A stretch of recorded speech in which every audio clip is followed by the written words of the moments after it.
En esta audioclase nos gustaría reflexionar sobre el tema de las actitudes posturales o el lenguaje corporal visto desde el dibujo de la figura humana. Esto, digamos, a diferencia de lo que es el lenguaje en lo verbal, cuando por ejemplo alguien dice algo y sus gestos o su comportamiento postural o su expresión gestual dice otra cosa, se interpreta muchísimo y nos permite dar cuenta de una dimensión inconsciente que subyace a lo que la persona verbaliza conscientemente. Pero ¿cómo podríamos ver esto en el caso de los dibujos? El dibujo de la figura humana, que nos permite evaluar la autopercepción de sí, cómo la persona se siente y se posiciona actualmente. Recuerden que el dibujo de la figura humana vehiculiza aspectos más ligados a lo consciente-preconsciente, ¿sí? Por lo cual, muchas veces cuando registramos alteraciones significativas en el dibujo de la figura humana que no se repiten o no se reiteran de forma similar en el dibujo del árbol o el de la casa, que es el que completa la tríada HTP, podemos decir que la situación vital actual es la que está influenciando en este desempeño cualitativamente a lo mejor inferior al que ha tenido la persona en los otros test. Por eso cuando la persona siente miedo, preocupación o hay alguna ansiedad en su vida actual, o puede ser porque sea sintomático algún padecimiento que está teniendo, es el dibujo de la figura humana el que va a canalizar mejor estas cuestiones. También sabemos que la figura humana vehiculiza todo lo que tiene que ver con el esquema corporal y con la imagen corporal. Acordémonos que hay una pequeña diferencia, aunque muchas veces se utilizan como sinónimo. Ambos términos provienen de Paul Schilder, que fue el que hizo en su obra bibliográfica La imagen del cuerpo, hizo todo lo que es el desarrollo de la evolución de todo lo que es el esquema y la imagen corporal. Podemos decir como diferencias que el esquema corporal es el cuerpo real, el que uno puede tocar. Si cerramos los ojos y tenemos que describir nuestro contorno, podríamos hacerlo perfectamente, salvo que tuviéramos alguna alteración neurológica o alguna organicidad que no lo permite realizar.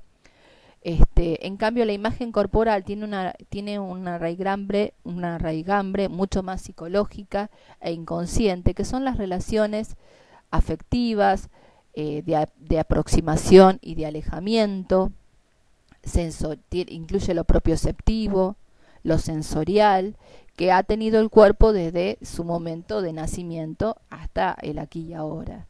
Es decir, que también el cuerpo tiene toda una representación simbólica de sí mismo. Por eso a veces cuando hay un accidente, como en el caso, por ejemplo, de que una persona pierde alguno de sus miembros, la famosa, lo que estudiaba Schilder, este tema del miembro fantasma, como que la persona sigue percibiendo y teniendo sensaciones en ese miembro aunque ya no esté. En este material, en esta clase, la idea es pensar un poco cómo podemos ver la imagen y la representación que este dibujo nos transmite. Recordemos, como dijimos al principio, que muchas veces la actitud postural denuncia, da cuenta de muchos estados psicológicos y estados emocionales que a veces las palabras o el nivel consciente no quiere asumir. Hemos elegido dos materiales que se contraponen. Uno que corresponde el primer dibujo a un adolescente y el segundo, que es el que están viendo en este momento, a un niño de 6 años. Significativamente, el primer dibujo se orienta hacia la izquierda y el segundo dibujo se orienta hacia la derecha en su mirada. Cuando vemos el primer dibujo, podemos ver, por ejemplo, como actitud postural, rigidez, enojo. Aparecen los brazos levantados como si se tratara de un boxeador que está boxeando contra la izquierda. Recordemos que simbólicamente la izquierda representa la relación familiar, el pasado, pero es el pasado hasta el momento presente, es decir, lo histórico y también las relaciones del sujeto consigo mismo. Entonces podríamos pesquisar en esta actitud postural como una actitud de defensa y un poco de defensa hostil ante a lo mejor una situación o presión familiar.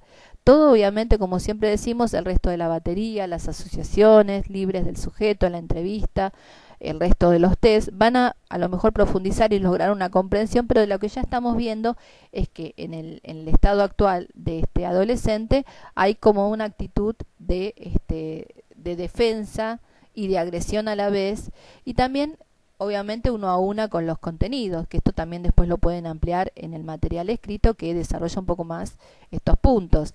El desarrollo, las orejas gigantes, por ejemplo, la mueca agresiva en la boca, las piernas juntas, dan cuenta justamente también de sentirse criticado, cuestionado y a veces la agresividad verbal como defensa. En el segundo dibujo, que es el que estamos viendo, que corresponde a un nene de 6 años, lo más llamativo aquí es la falta de integración entre las partes. La cabeza no se integra con el tronco, aunque más sutilmente, de lo que más se ve exageradamente entre el tronco y las piernas, como si fuera compartimentos estancos y partes difíciles de unir, pese a que el niño ya tiene 6 años y la figura humana tendría que tener un mayor nivel de integración. Hay ciertos logros, como que uno puede ver que está la bidimensión. Aún no aparece el cuello, pero el cuello, digamos, en esta edad no es evolutivamente esperable, por eso no lo hemos mencionado.